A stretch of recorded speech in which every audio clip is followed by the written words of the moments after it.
Greetings, Glocal citizens. It's Florence Adu, your host for the podcast that inspires a borderless mindset around doing something in the world. I'm back with part 2 of my conversation with Nana Eyeson-Akiwowo. So let's pick up the conversation again. From there, I was like, well, then every woman who registers for the maternity clinic, who registers for pregnancy school, will get a sanitary pad. You will get a pad, diapers, wipes, like baby onesies, hats, soap. I mean, like, because then my mind switched, because then on my head, I went from like one brain to the next brain. And I was like, let me see what this looks like. Let me see the bathroom. Let me see this. Let me see where you are. And I saw that, like, walk me through. I came here to deliver. My delivery. Yeah. Like, I don't want to just partner with you to register these women and I'm like, feel good. Like, I've registered all these women to get prenatal education and come here and give birth. When they get here and give birth, what is their experience? Let me see this experience from their eyes. Mm-hmm. So when I walk through the delivery, like I am in labor, I walk through the door, I sit here and talk to you. I have to have my medical card to give to you if it's my first time coming. But if it's my first time coming here, you do not have a sonogram. So you actually can't even tell what position my baby's in before we deliver this baby. Mm-hmm. Oh, okay. Check. We need sonograms. Where are we going to deliver the baby? I'm going to labor. Where do I labor? You labor outside. Sit on the bench. If we don't have any more, we only have 12 beds. We only have 12 full beds altogether. Mm-hmm. We have 2 in labor and delivery and 4 in recovery. And the rest are various forms of where you labor through. Sure. So you are person number 13. Trouble.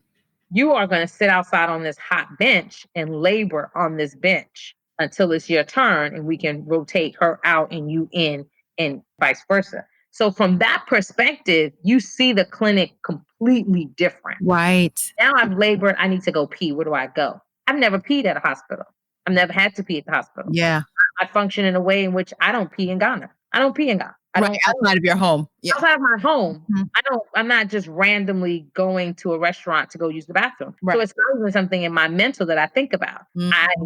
In my house, I go to the bathroom before I leave my house. Mm-hmm. And I will maybe pee if I have to go to the bank. I'll pee if I have to go to the bank. Mm-hmm. But I don't generally just stop in random spots. But because of that, I also don't have a concept of what it looks like to use the bathroom outside of your home. Mm-hmm. And what is that bathroom structure and facility like? And so when you go to the hospital and you go as a patient perspective and you go to a local government hospital, local hospital, not a private, local hospital. And now I say, walk me through as patient and let me see where I'm going. Mm-hmm. Now I see the bathroom differently. Yeah. Now I see this bed differently. I see how are you going to, what are you going to use to weigh the baby? Let me see the scale. Let me see where the needles kept. Where's the machine? Like all of it started to come to life completely differently for me. Mm-hmm. Once I came in from a patient perspective and played the patient role. And so from that perspective is when we were like, well, why don't we create this Go Box? And the Go Box will incentivize because most mothers don't show up with anything. The hospital ain't gonna have anything. But if you stay with our program, no matter where in your trimester you sign up, mm-hmm. They come to the hospital for the first time, they're about to deliver and they show up for one class, but they came and they learned about what was about to happen because they're about to deliver soon. So it's almost like a pre-labor session. Yeah. You get a box. This box. It is. A lot of people have said, well, it's just this box. And I was like, it's not until you have to wipe shit out of your baby's diaper do you realize how this box means for me this day. Yeah. This box this day is the difference between me falling into a full-on postpartum depression because I am realizing in my mind for the first time that I do not have the capacity to care for this child. Right. Because I don't even have the means to buy another diaper. Yeah. I can't even go to this lady and ask her for another diaper. Yeah. I don't have the means. And when you realize that you have brought life into the world and now it is actualized that you don't have the means, mm-hmm. like the thing is here. The baby is here. It can't do nothing and you have it. And now I got to wipe shit off of a baby diaper and put it back on it. Mm-hmm. He's only been in this world for like 7 hours, if that. Yeah. And that's his or her first experience. Right. That puts you into a postpartum depression.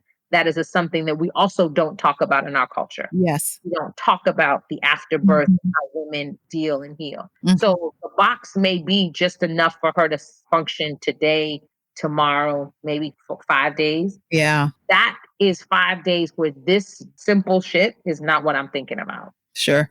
This Yeah. thing here is not what, but because if I don't have it, I'm thinking about this thing in such a way that I'm it's almost like you go fall down a rabbit hole.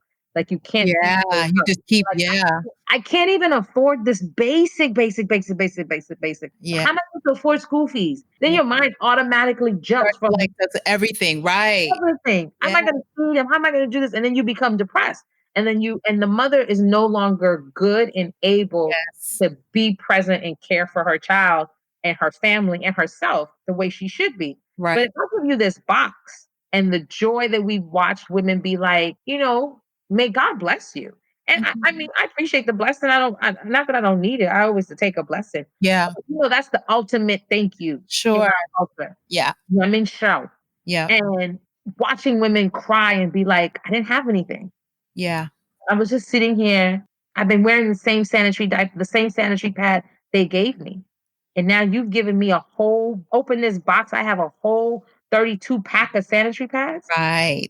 I Right. have diapers, I have wipes, some soap that I can wash my body with, Yeah. wash my baby with. I have a hat. The hat, you see people like literally are fawning over a baby hat. Yeah. Because the It's so sun. simple, so Yeah. silly, but it's like, oh, I have a baby hat for my, and it's like, it's the thing I took so for granted. Yeah. Always have taken for granted. Yeah. And that was the privilege that thankfully I was born into, that I could always take that for granted. Mhm. But when you realize that that privilege is for someone who just is like, I mean, maybe I don't have it. Mhm. It was the thing. So we started doing that. We started raising money through African Health Now on getting people to purchase and donate these maternity go boxes for mothers. And then then in conversations with American women, we started to also realize that there was a thing missing in American culture where we don't talk about the afterbirth. So it was like nobody was talking about that Yes. fourth trimester, Yeah.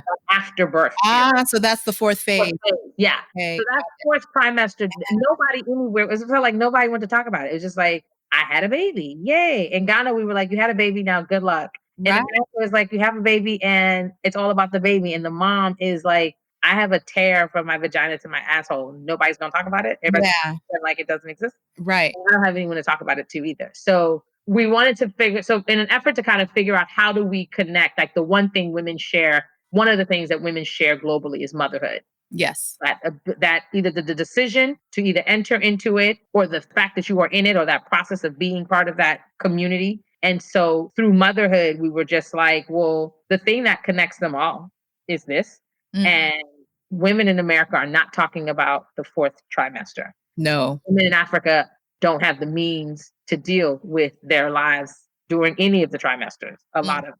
So let us create this box. And so we created fourth phase. So fourth phase essentially is a afterbirth care kit Mhm. that has all of the essentials based on your specific delivery method, whether it be vaginal or belly. Mhm. And for each box that is purchased for a woman here, a woman in Africa gets the box as well. Okay. So that's how that 1-for-1 model works. So you get a box, your girlfriend's having a baby, awesome. Send her a box. For that box, that one price that you paid for that box, now she gets a box and a woman in Africa gets a box too. Okay. Wonderful. Wonderful. So who is your US based partner? Our US based partner is African Health Now. Oh, okay. Okay. Yeah, so we're partnering with African Health Now to get the boxes to the Okay. women in Ghana. So Got that's it. how we Got it. go So through. African Health Now is now just this is now the US side because you've always This is now the US side. Yes, because we've always never had, right. Yeah. Okay, that's wonderful. So fourth phase is a for-profit. So unlike African Health Now, which operates as a nonprofit organization, Sure. fourth phase is a for-profit entity that has a social give back, which is Okay. That's awesome. So you started that as a business. yeah. So that's ready, running. Wonderful. We will launch in December. We Nice. are prototyping the boxes now and doing focus group. But yeah, that's on its way out. Awesome. So yes, we are launching a We're whole new launching. business. Yay. We're launching a new business. Let me just tell you a story, folks, because Nana and I go back. Like Nana and I used to meet at the Whole Foods. down in Tribeca. Union Square? Union Square and Tribeca. Yeah. Yes, both. We were just we would go to both wherever our office because I so believed in what she was working on. I was like, look, Nana, I want you to make this thing something. And so I'm so happy to see this moving in this direction. I'm so happy. Together. Yeah. Okay, so tell us how to find you and how to find the boxes and buy the boxes while we're on the topic. Got it. So the website goes live in December. But the website for now, you can definitely sign up. We'd love for people to sign up, especially expecting moms. If you have a mom in your family friend group or whatever, or even moms who've given birth, we'd love to learn about your after birthing process. Yeah. So you can go to fourthphase.co. And is it fourth the number or FOU? FOURTH. Okay. Fourth Phase, PHASE.co. Okay. And you can sign up there. And you can also follow us on Instagram and Facebook. We're Fourth Phase Box on both of them. Okay. And then African Health Now is in itself still running and functioning, we're still doing community health fairs. We still have our partnership with Medina. We distributed over 2,000 boxes to date since we launched the Maternity Go Box initiative through like getting women to come and deliver at our clinics. We also have, we do birthing kits as well. So we did our first global baby shower last year, where we put together birthing kits to support moms who opt to go back to their village to kind of help them advocate to their midwives so that they have sterilized and sanitized equipment.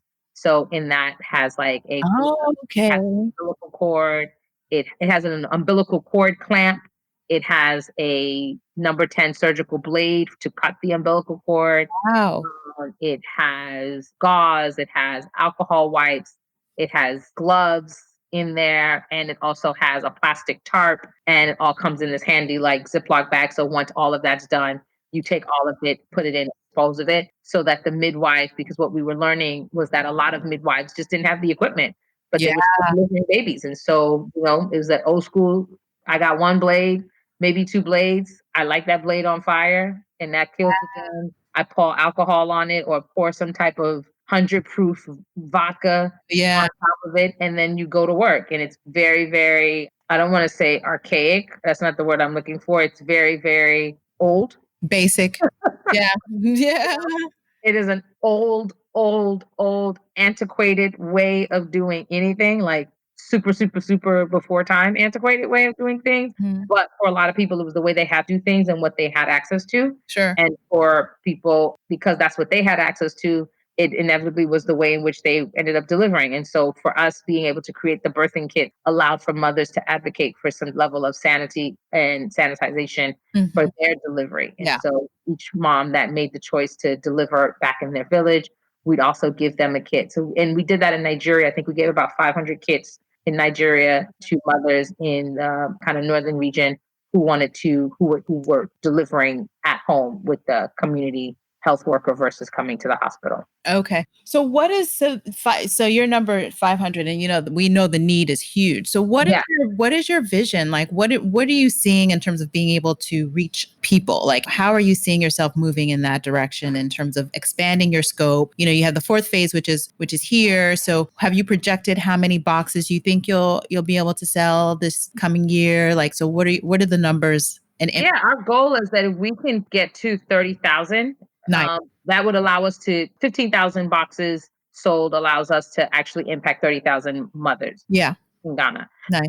One of our other things is partnering with other clinics. So it's not just Medina that we want to be able to provide boxes to those clinics as other clinics as well. And the Maternity Go box shouldn't be a box that my vision for it is that it's not just a box for the needy. Yeah. That don't have income to do it. Right. Every woman standard care in a hospital, walk out of that hospital with the basic needs, whether she has access to that money or not, or means or no means, she should have that so that she can at least go home and not be worried about that. Yeah. And so, for us, the goal, I would love for us to be in every hospital. I'd love for us to be, whether you're delivering at Ridge and you live in Trisaco or you live in Asylum, you live in Nima. Sure.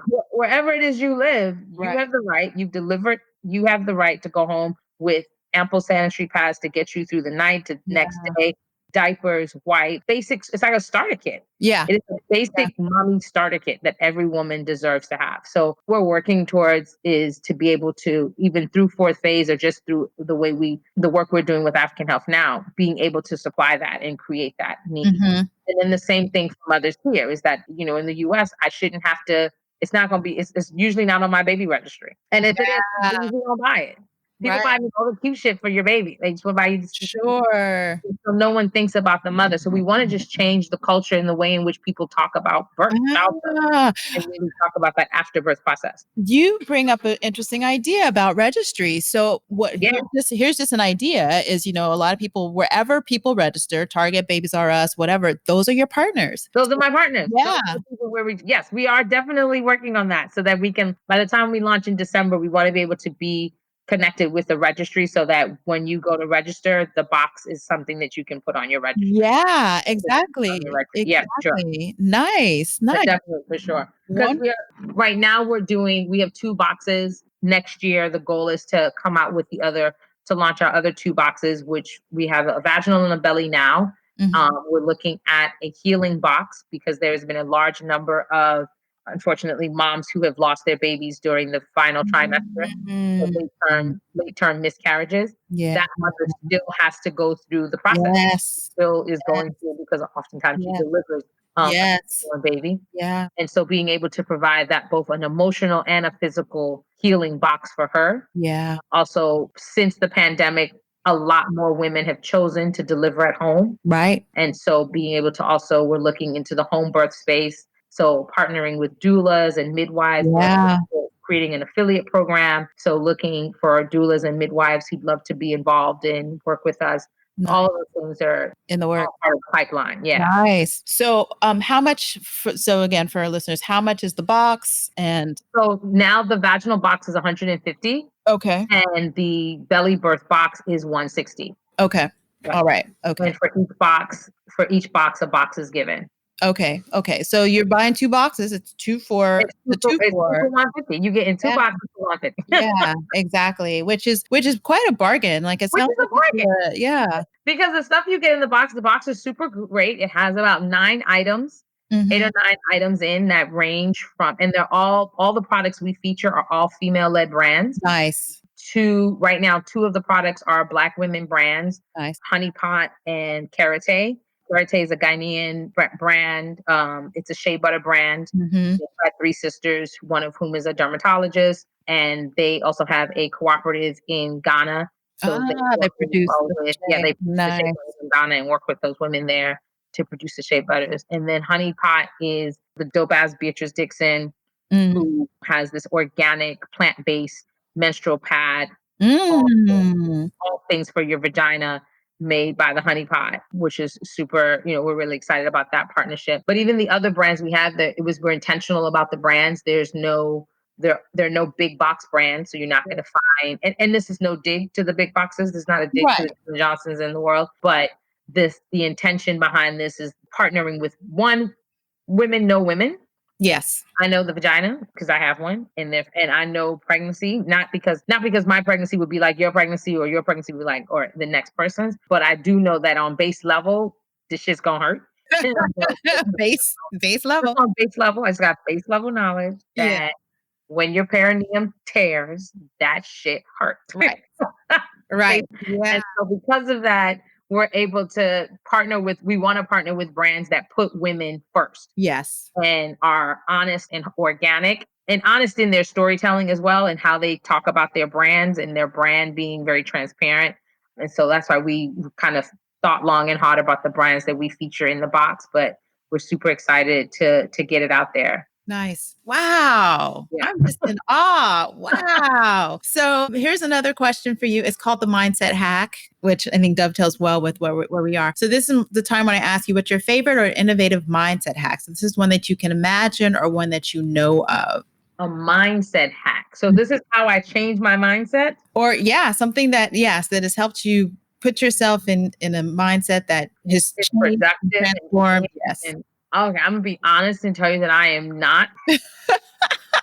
Not lie to anybody here. I pride myself on being frank and honest. And the unfortunate thing is that it's not unfortunate. The reality is that I struggle every day to click in. Mm. And to click in meaning like my to-do list sometimes is so daunting, and I'm always feeling like I'm cheating something. Like Mm. if I even opt to go pee instead of sending an email, I feel like I should have sent the email.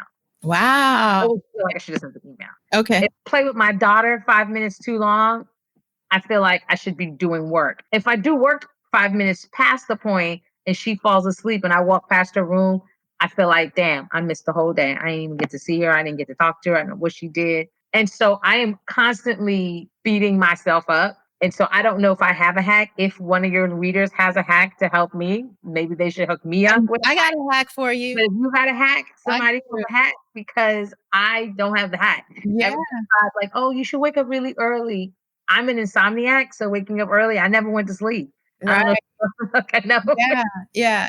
Well, so here's one that I can share with you that is super easy. And basically it's just breathe, because everything you're just saying is just a breath away. Like, so basically, just deep breaths, my dear, just deep breaths, because that's all you need. That's all you need. Yeah. And so I take breaths. So that's okay.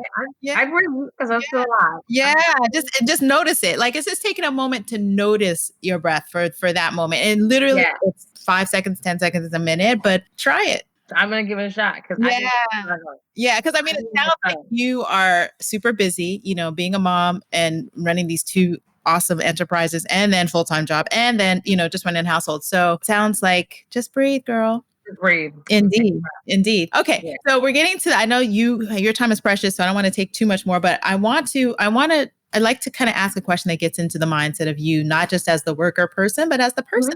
Yeah. So I want to, and honestly, we could talk much longer because there's so much more that I would love to know more about the things like just the serious business of it all. But I think I want to have you back on a panel and talk more about some of the business, like the fundraising and the operations and all the board creation and all those things, because I think those are also critical things that my listeners. Board creation and the fundraising and now the investors. We've done investors. I've gotten investors, which is a whole new foreign language because I was like, what? Yeah. You give me $5. How much you want?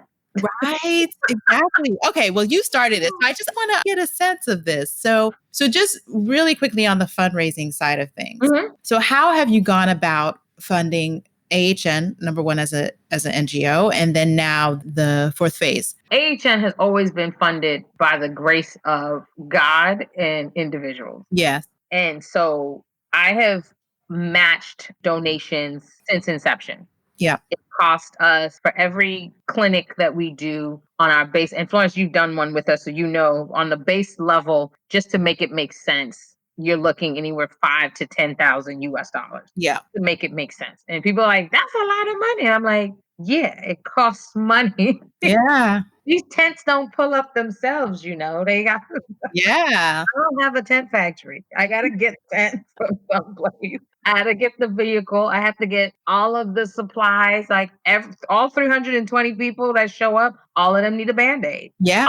All of them need their own individualized sterile needle to prick their finger. Mm-hmm. Some of them need 2 and 3. So so all those things that people just are like, that's a lot of money. So we would do events. We have some recurring donors. We've done, our board now is a giving board. Oh, wow. And so so that's a great conversation in terms of like understanding what it is to have a board of directors. In the beginning, I think when I first started AHN, I was just happy to have people that understood what I wanted to do and just was down for my shit. Mm-hmm. And I didn't ask much of them. And I just did all the work. And then that tires you out very quickly and ostracizes them. And so they never feel as if it's their thing. They always feel like it's your thing. Mm-hmm. And so then you finally get to a place where now we understand and we have a board that, and the boards that I've had in the past, I mean, they've ridden till the fucking wheels fell off. Like they They were my ride or dies, but we also didn't utilize each other to the best of our abilities because I didn't have the knowledge then. So now we have a really great giving board. And by giving, I mean, they have a board, give, get, they meet. We have fundraising, whether it be from email, direct email, messaging that we kind of send out. We have our social media platform. We do partnerships through Giving Tuesdays and Network for Good. So we also corporate donations as well, in terms of every time someone donates, if they work for a corporation, a JP Morgan, a Chase, or whatever, we then follow through that and make sure that we can get that match with their support, getting those donations matched. So it's been by the grace of God and a lot of individuals. We have not gotten a lot of grants. Right. And that was only because we didn't have a strong grant writer and we weren't writing as many grants. And the work that we do is kind of nuanced, that we're based here in the US, but we do all of our work in Ghana. And so that always kind of made it hard to get a US based grant. Right. And our work is not around any one particular illness. So it's like there's money for AIDS, there's money for malaria. We are doing non-communicable diseases, which is hypertension, diabetes, sometimes the unsexy. And so that's how we funneled through with African Health now over the years. And cliche, but by the grace of God, we are still standing. Yeah. Yes. Yes, by the grace of God. Fourth phase, on the other hand, as a for-profit entity, also something that I am learning because I know nonprofit world because I've done it so long, and now moving into the for-profit space required a little bit of an education curve and a learn. But we've been fortunate enough we did one pitch. I made one pitch. I was invited to an event to pitch, and I was like, I don't know how to pitch, but I'm gonna go on Google and figure this shit out. Yeah, yeah. I'm gonna figure this out. And so I went and I pitched, and we walked away with 3 investors. Wow. And so that also was a learning curve because that means to understand what it means to have an investor. Yes. What are their expectations? What are your expectations of the investor? And what kind of investor you want? You know, at this stage in the process, we're so early on that we haven't even launched, that any investor that we get now is an investor that has to have more than just financial capacity. They have to have some knowledge base of the work that we're doing so that they could guide us. And so we're lucky that the guys that we have, the guys and gals that we have are just that. They have both the capacity to support financially and they believe in the product, and they also have the network of knowledge that we need to do this type of e-commerce business. That's very niched. It's one for one. It's maternity. It's not even like the maternity world of like the baby and me. This is like very specific to that after birth period. Yeah. It's a very particular time. Yeah. Because we're not doing our work is so specific to that 12-week period. That 4th trimester is our niche spot in terms of how the mother we target. You're a bit of a market maker in that regard because no one is targeting that market. No one is having those conversations. So it's now even a bit incumbent upon you to use your publishing background to some extent and start telling that story.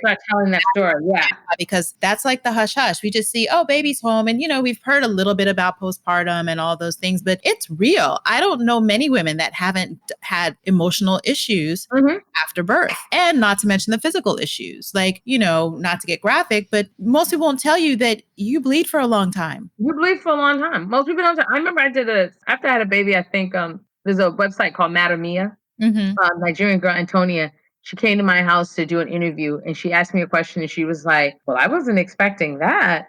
And I was like, yeah, because bitches be lying. Yeah.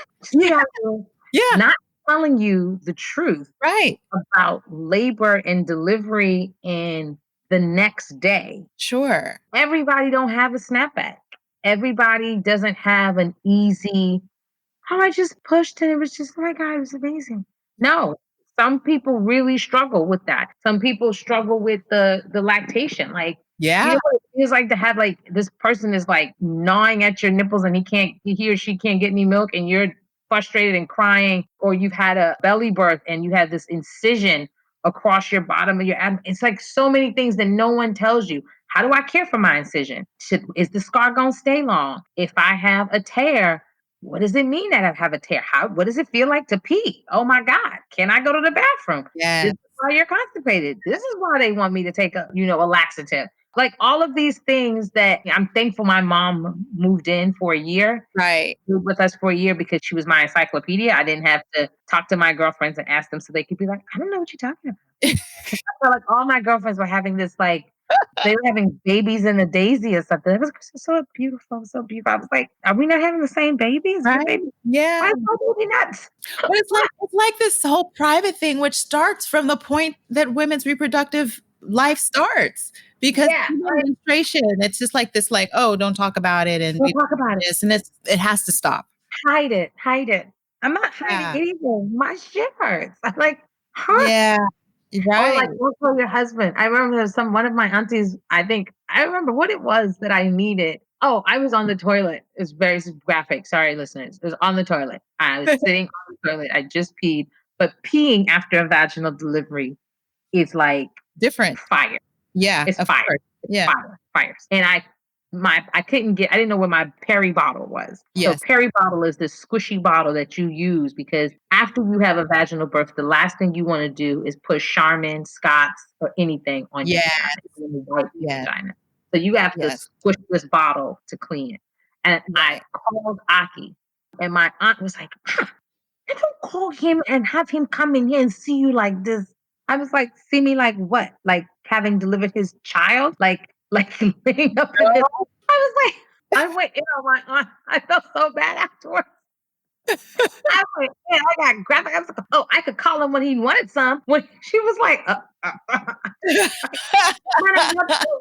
Aki's face was like, here's the bottle. I'm gonna step out. And you it was like, it's okay, it's fine. I want her to call me. I want to know what's happening with her body. I don't want her to do it by herself. Yeah. You can't tell people. And my uncle was at the house that day. They came to visit the baby. And my uncle was like, Nana Pa, she's always renegading. She said, always wants to be a renegade. You cannot show a husband as a husband. I've never seen this part. I don't see that part. And I was like, hell no. This is not the household we live in. I am not functioning under the cloak of secrecy where I have to secretly be in pain, sitting on the toilet, dying a new death while he just chills and eats jollof rice and minds his business. Everybody gonna know I'm in pain. Right. Yeah.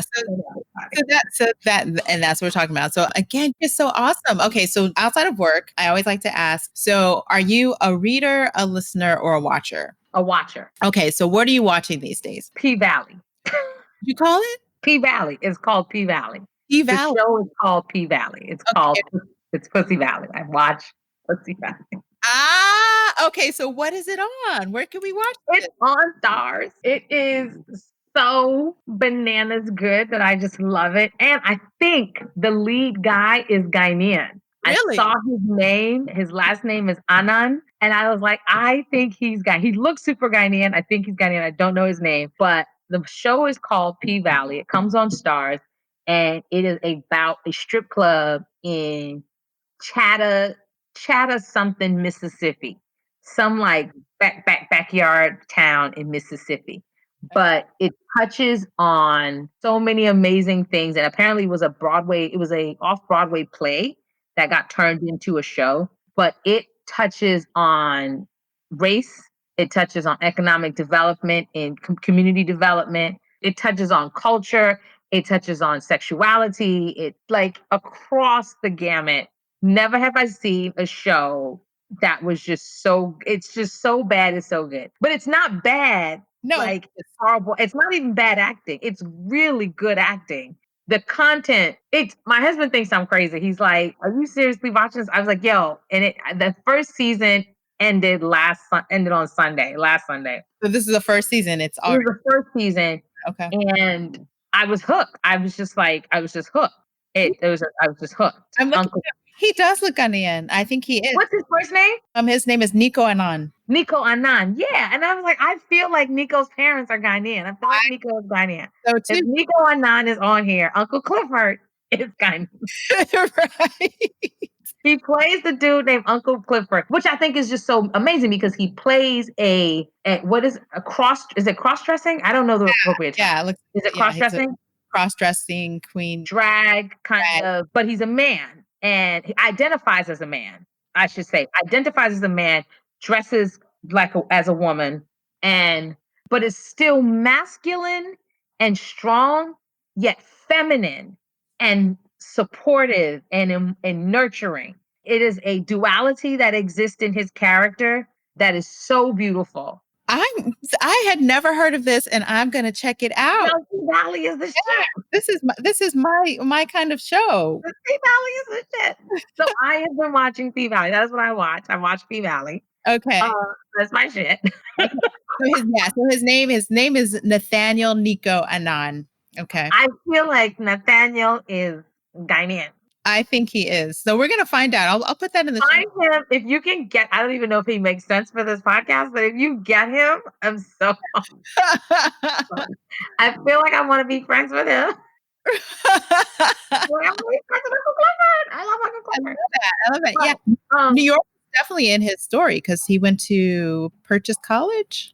Oh, fabulous! Yeah, I feel like Uncle Clifford is Ghanaian. Okay. Uncle Clifford is the best. And so P Valley has like the girls dance. I've never paid attention to pole dancing. I can't. I don't have any upper body strength, so it's not something I've ever. I see people do it as recreation, and I'm like, that sounds great. Right. The acrobatics and the skills that these women showcase on this stage. Hello. It's not even like after a while you start to watch it and the whole that like sexuality part of it is kind of glazes over. It's really just about the art of dance that these women do. There is a character who is beautiful and dark skinned and does not see herself as the rest of the world sees her. Like, the world sees how beautiful she is. All she sees is that she's dark skinned. And she's like battling this. She's in love with a man who is a white man. So there's like this racial portion of it that feels like because he's white, I'm gonna stay here regardless of how he is because I'll have beautiful lighter babies who like all these like racial colorism issues. It's brilliant. It's in the South. It talks about community development and how big brands come into small communities like that and wipe the community out. And because of the lack of education, they don't know. All of these things get touched on in this one little 8-episode series called P Valley, really about the strippers. Yeah. It brings you in about the strippers and then it captures you into their story. And I'm in love with P Valley. Okay. I like it. That's a new that's definitely in the show notes. So the show notes, again, this with this conversation are going to be very rich. So please check them out. There's a lot to see. You can donate. You can learn more about AHN and the fourth phase. And Nana, any last words? No, this was fun. Thanks. Yeah, thank you too. You've been so inspirational. Like I am, this is obviously, folks, this is a friend of mine. And so since I live in two places, I don't see all my friends all the time. So I'm just so happy to catch up and really get to know that kudos, girl. Kudos. Thank you. Kudos. I love it. The struggle continues. Yeah. Okay, Glocal citizens. So that's all for this week. As always, you can catch us at www.glocalcitizenspod.com and wherever you get your podcasts, that's Spotify, Stitcher, Google Podcasts, Apple Podcasts. If you still listen to iTunes, anywhere you get your podcasts. So listen, subscribe, share, comment, buy a fourth phase box for somebody. Buy a fourth phase box for someone. Donate to AHN. Like really, I'm really putting it out there. Like there's a time for giving and health is really important. And just knowing motherhood and birth is such a unappreciated aspect. Yeah, it's an underappreciated journey that women go through. Yeah. So people, they don't. So let's appreciate the women fully. Let's do that. And my apologies for the sound because I am next door to a construction site. So if you're hearing a lot of big clanging and banging in this, we'll hope to edit it out. But if not, bear with us. But until next time, listeners, bye for now.